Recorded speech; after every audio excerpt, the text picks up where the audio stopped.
And there we go. All right. Here we go. Once again, the kid is the kid. I live this life to be spectacular. You motherfuckers just don't know. I'm hurting inside. But we gonna dance, we gonna sing, we gonna get this shit going. I am JD, he is Ron Do. With us today, I forgot to let him hit the tagline. Holy shit. Sorry.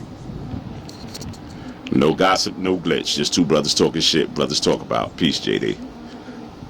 We got my brother, the mighty Shirt King Phade. Again, this is actually our second take on this, so I want to say again, it's you know, a sentimental day for me in that, you know, this is not only an amazing artist and somebody who set the trends for the culture. This is my brother, you know.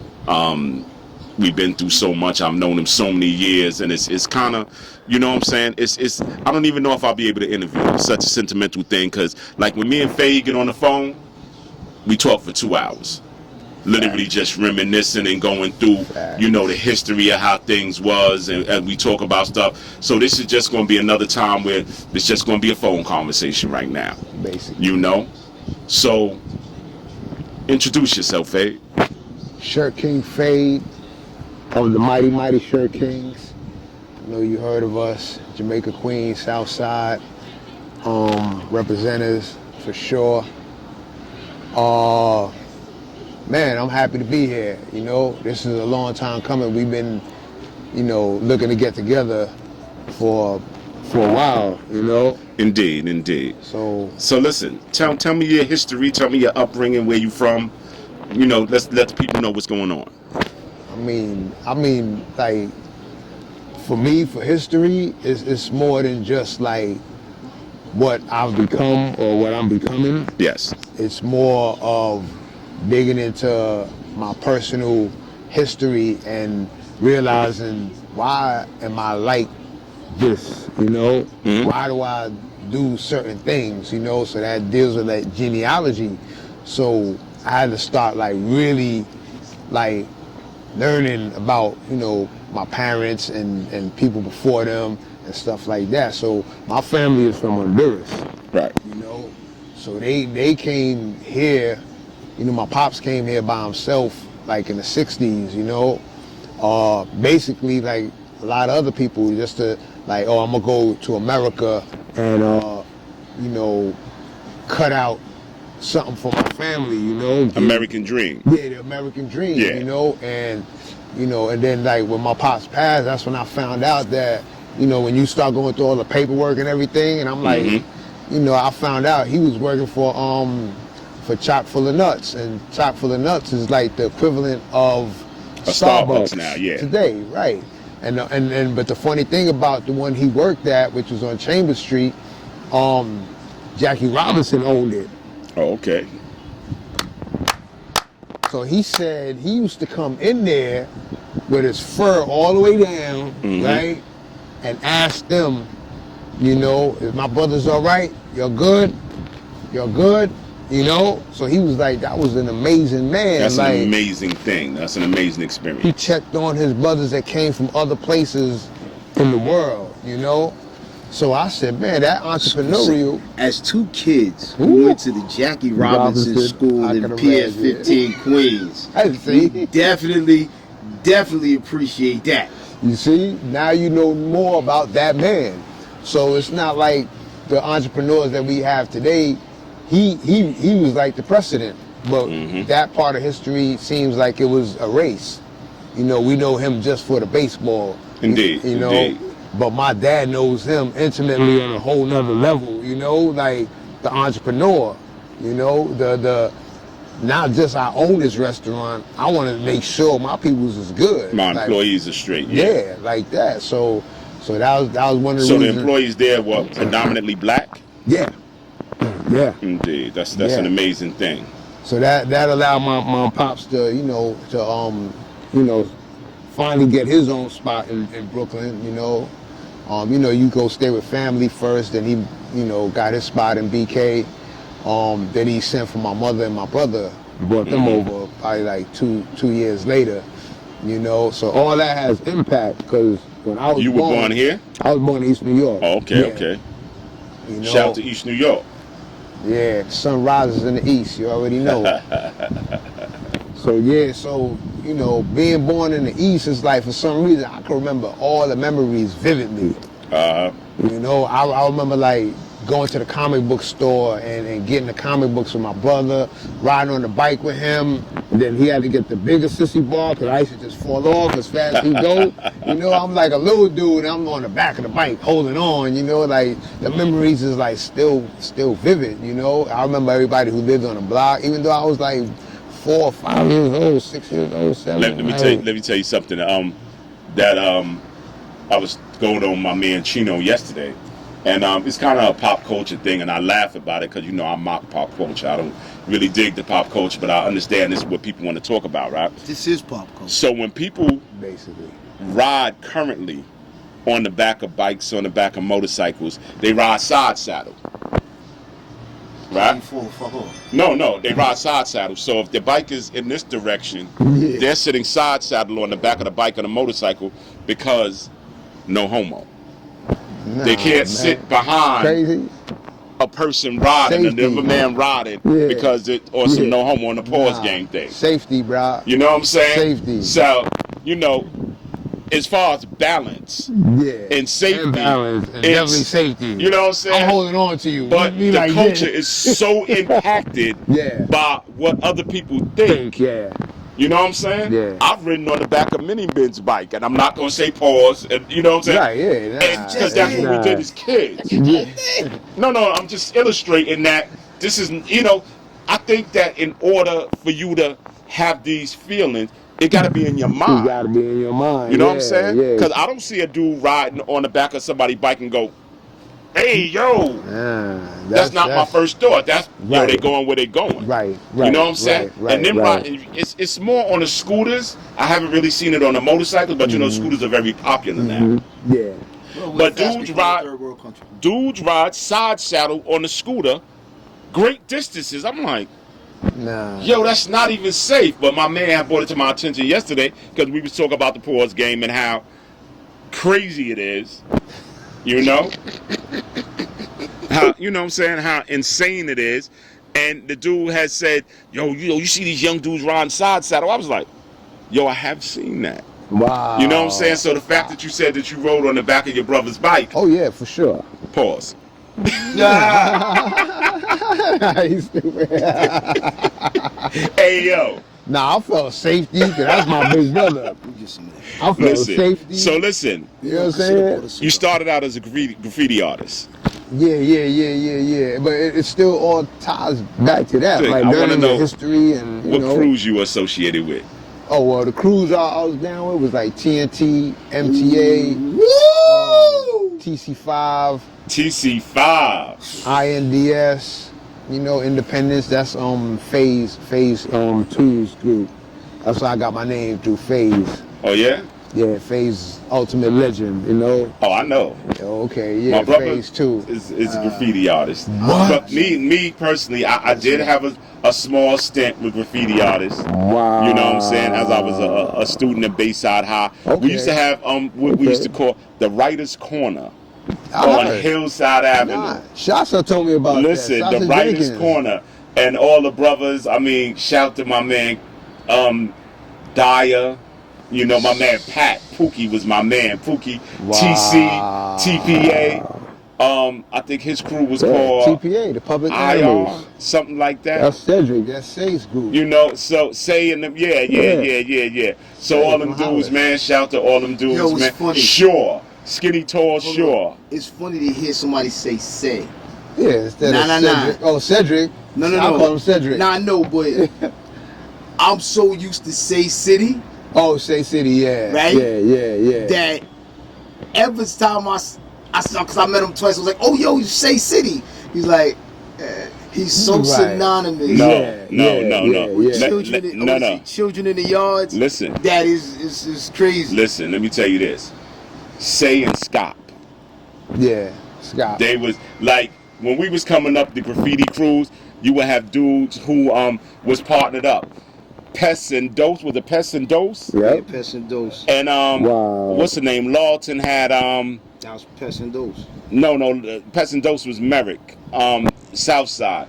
Lawton had it was two dudes, I forget the two dudes that was in Lawton. But it was dudes that was paired up together. It was Sayed Scott, Pest and Dose. Oh God, who was in Lawton? As we go to the interview, maybe it'll come back to me. Yeah. So where did you meet Nike and Kashim? At the High School of Art and Design, you know. Oh, love. So Yeah. who else you met at Art Design? Because if you met them there, right? You was there. What? You was there with Pink.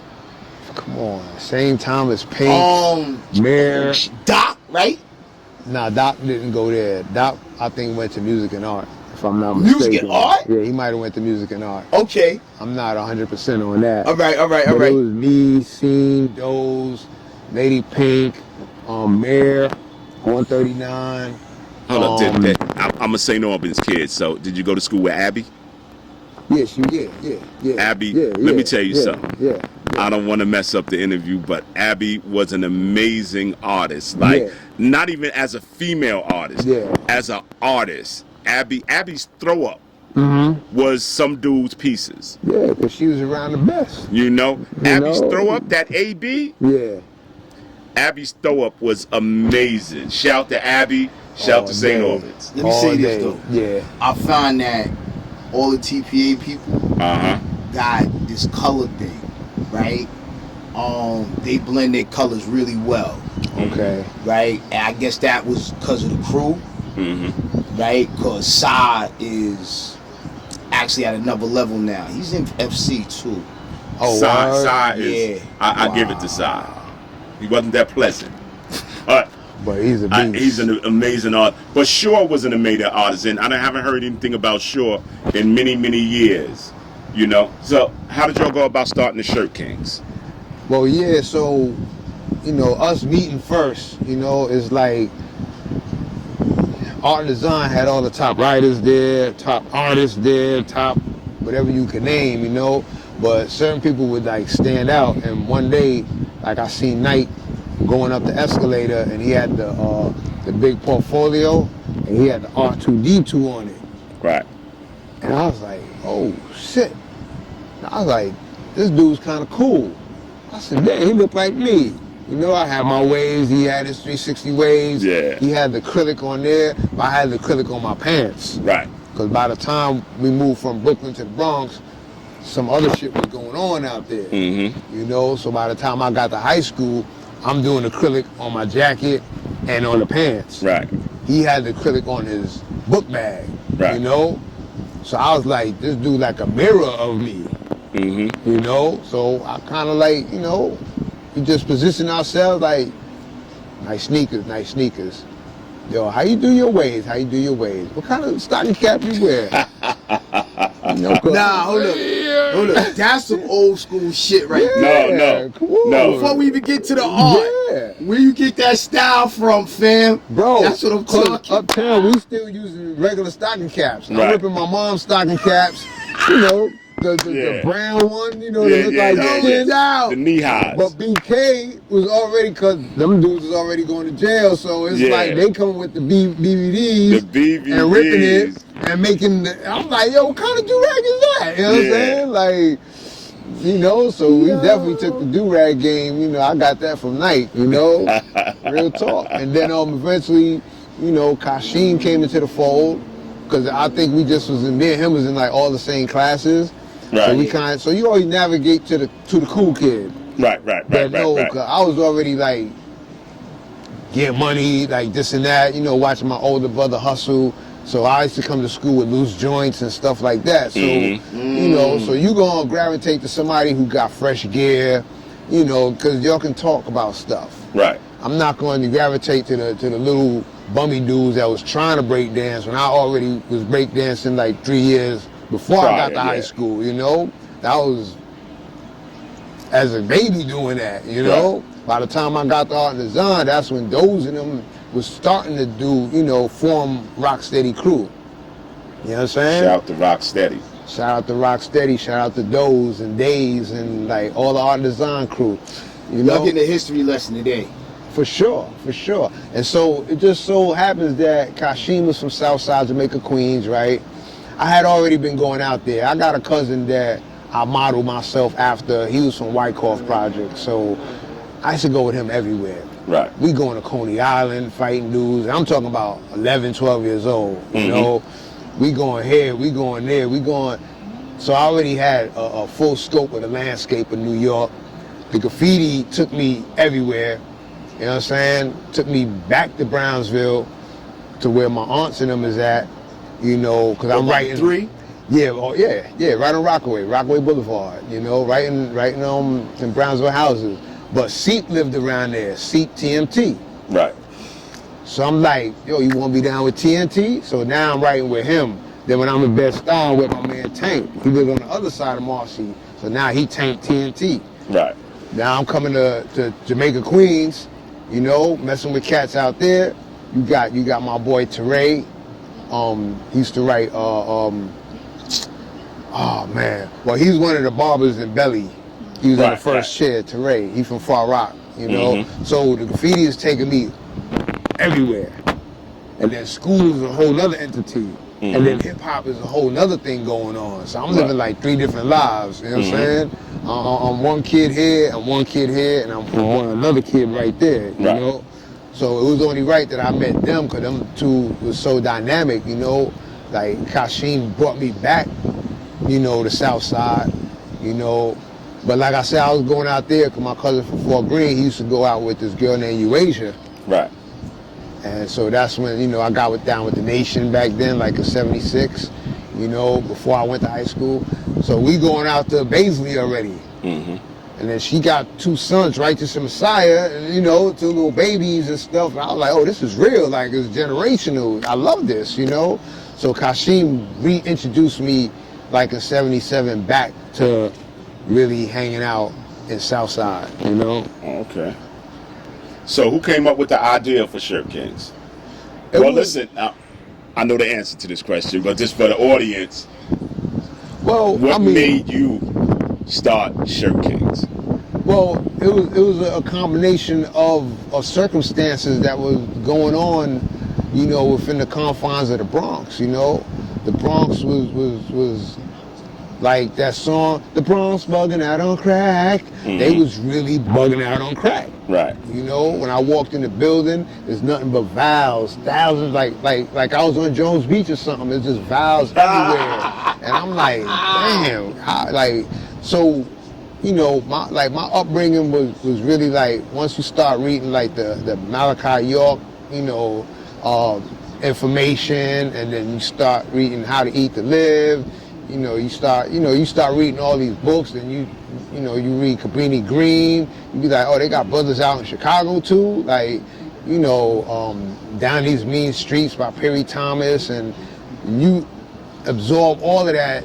You're either gonna do one thing: you're gonna become the pimp or the hustler, or you're gonna take it to another level and be like, I want to be the opposite. I want to be Kenyatta.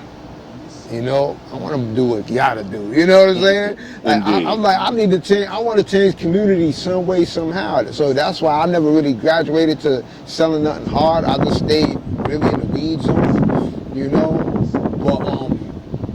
But the way my mind was just framed, it's just like the entrepreneurship.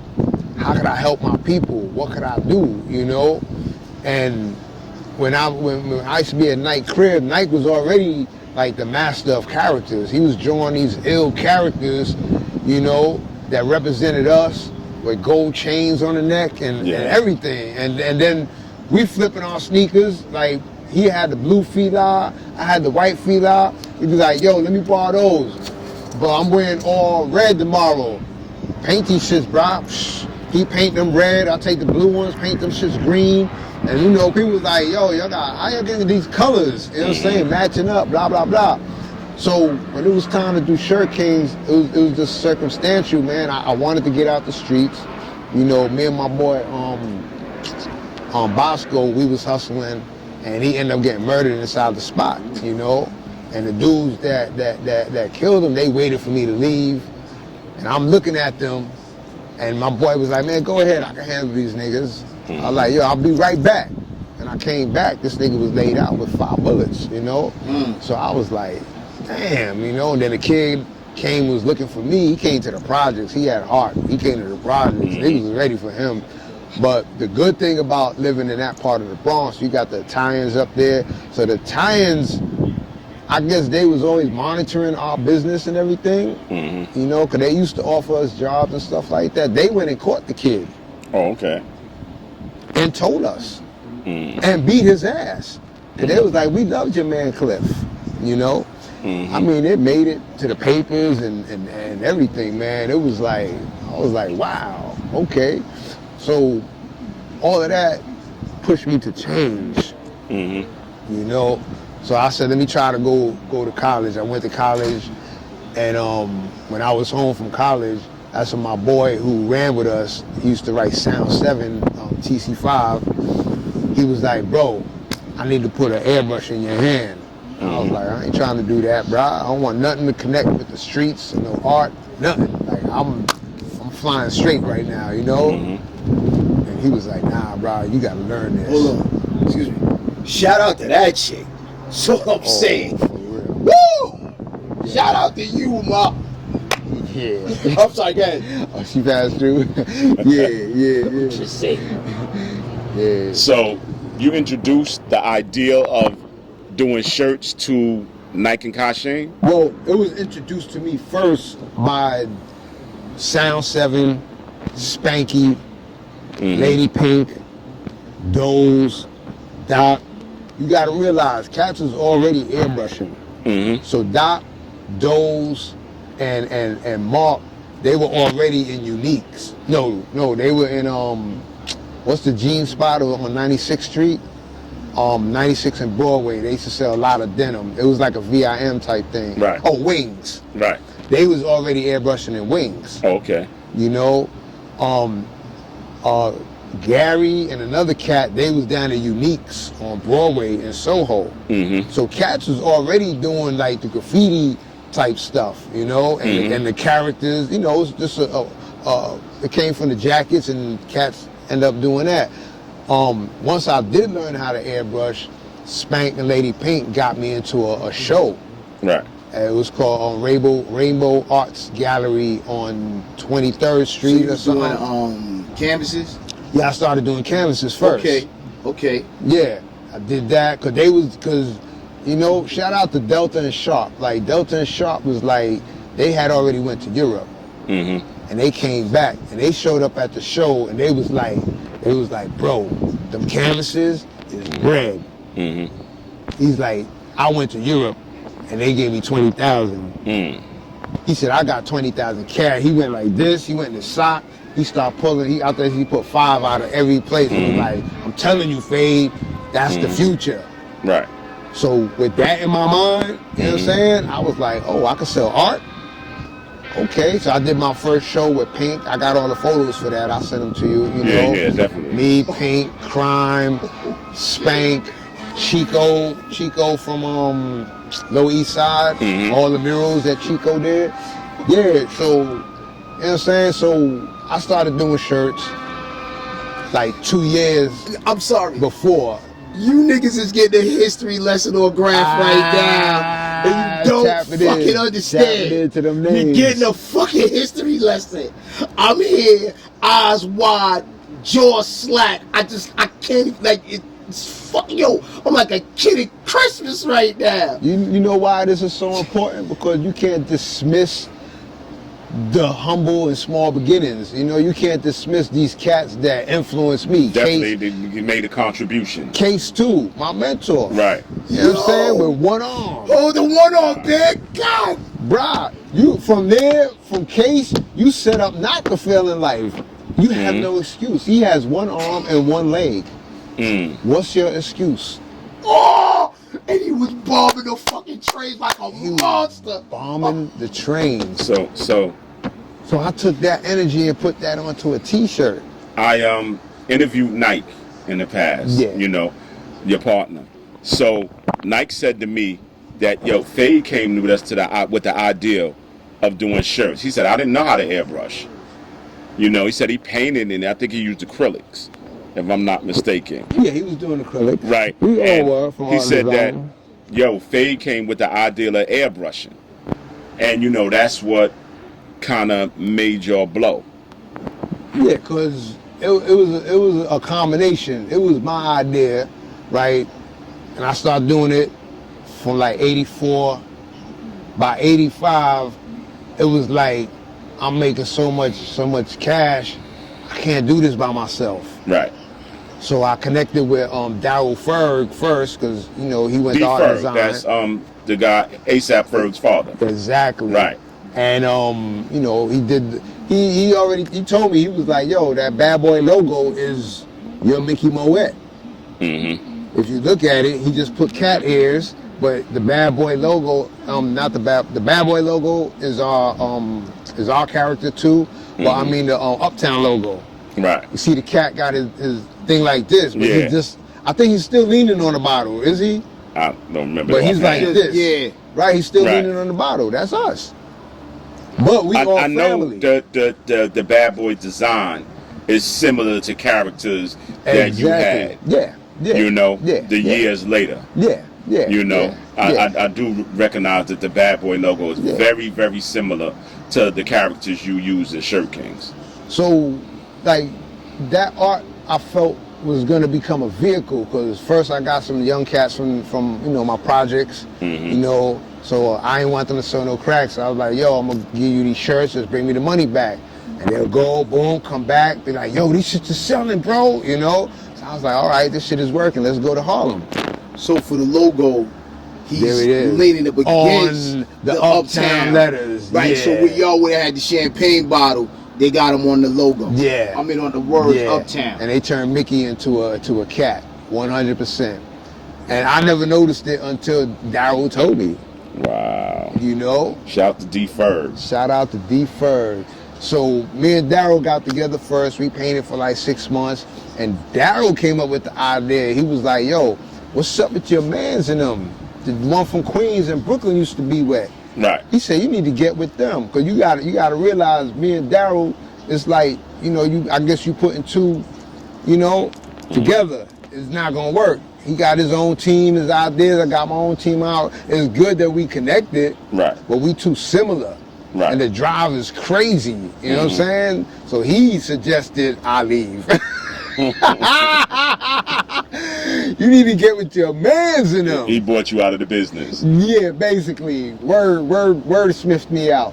So I was like, fuck it. Let me go to Marcy. I ain't been in a long time. Right. So I go to Marcy, knock on the door, and like mom's is like, yo, he not here. Like he don't live here no more. But she said, I got Kasim number. Right. He know where he at. Right. Take his number and go find my baby.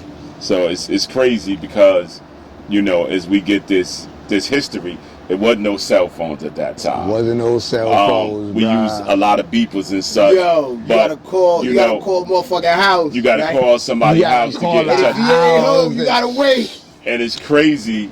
It's That's crazy. wild catching people. Listen, it's crazy that niggas because was home. you may call and get a busy signal. It might get the busy signal. Yeah, You because know. we definitely older than call we waiting. didn't have no call waiting. No call waiting. No call waiting. So I called, and I end up, Kashin gave me the number, finally got in contact with Knight, ran the idea by him. He said, nah, I see what's up. But he said, but I'm working right now. Right. I'm like, all right, but I was like, nigga, I need you. You Listen, got the characters, bro. He did mention that in the interview that he was working at the time. Yeah. Yo, this is straight sound And like he said, the Wu-Tang if TV I'm show. correct, like I said, I think he was like, yo, I got fired the same day or something Basically, happened. yeah. And he started running with you. This is Something what like this that. is meant to be. You know what I'm saying? Because Kyle was the same thing. Kyle was like, yo, I'm working. But when I started coming out the South Side, he was like, damn, they laid me off. I think. What I'm gonna do? Yeah, and then I Knight forget. said in the interview something like that. that like the next week he Yeah. thought he got Yeah. the chopping block Yeah. too. He's like, Yeah. oh, we on now. But Kyle was like me. He wasn't really with it. He was like, I'm not doing that shit. Mhm. But he said, I know Jam Master Jay. Right. I'm like, what? Now, you know, back in the day, just because you might live in Brooklyn, you're going to be like, I know super rhymes. Right. But you live in Bed-Stuy, you don't know that. Come on, man. You know, I know Fresh Gordon, you know, like that. Yeah. So he like, I know Jay. Yeah, Mr. J, right. I'm like, oh, damn. Come on, man. But he did. He called Lovey. Now, Lovey was Run's right-hand man. Right. Lovey a tough dude, you know, he in the streets and So stuff. you a Hollis crew nigga. Yeah, he was All the right. real, but the real Hollis crew, not the like the forefront. He the one in the back. Hold on. Niggas, what's the name, Ram? We got something. Yeah, don't worry about that. Let's go. Okay. Yeah, Lovey like that dude that'll hold Jay down. You know what I'm saying? Like he'll pop it, and you know, and he's a ghost. He's a ghost. So Lovey was like, yeah, he's like, man, what? Yo, I'll take y'all up there, you know, meet me, blah, blah, blah. I don't know how that shit worked out because, like you said, no cell phones. Right. But I came the next weekend. We walked from South Side all the way back, you know, back to Hollis. Waited, met Lovey on 25th. He was there. I was as if we had, you know, cell phones. Like, right. Yeah, I'm pulling up in 5 minutes, you know. But then he there. And then we walked to Jay crib, knocked on the door. Jay pops out. I'm like, damn, this is the dude that I see on MTV. I'm looking at a car. I'm like, you knew this nigga all this time? And you sitting here like, nigga, you supposed to press up on this, you know what I'm saying? So Jay come out and he's like, yo, what up, love? And he was like, yo, this is the kid I was telling you about. So then he looked and he was like, oh shit, yo, Kyle, what up? This nigga Jay know my nigga Kyle. Kyle like, yo, what up, How? You know how he was? Yo, what up, How? Like, I was like, you really know this nigga? And he's like, yo, who this? He backed up, you know, like holding his joint, like, yo, who this right here? Yeah. I guess I must have looked like something, you know? And he was like, nah, this is who I'm talking about. And Love was like, this is Phade. He was like, word, what you got? What you got in the bag, man? You know, Jay was always on his P's and Q's. That's why, to understand how things happen to him, it doesn't make any sense because he was on his P's and Q's. Yeah, it didn't add up, you know, because he was P's and Q's with me. He's like, I know y'all, but who this nigga? You know? All right, we're going to put it on pause for Shooter Part 2. Check the thing. It's been real. You've been regular. Ah, fuck. Yo, I'm just sitting here, not even talking. Peace.